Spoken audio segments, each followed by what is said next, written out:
Little update on the Unisaw restorations. I've got 4 of them to the same point here. Arbor bearings all reinstalled.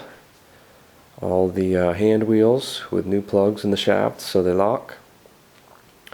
All the trunnions lubed up and ready to go.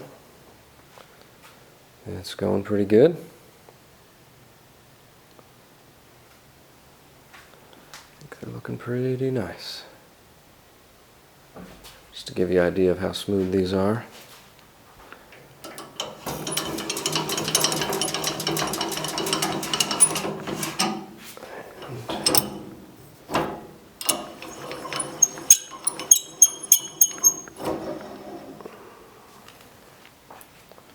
Pretty smooth.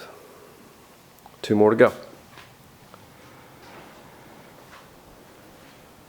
Lots of work on these 2. So, doing the fun ones first.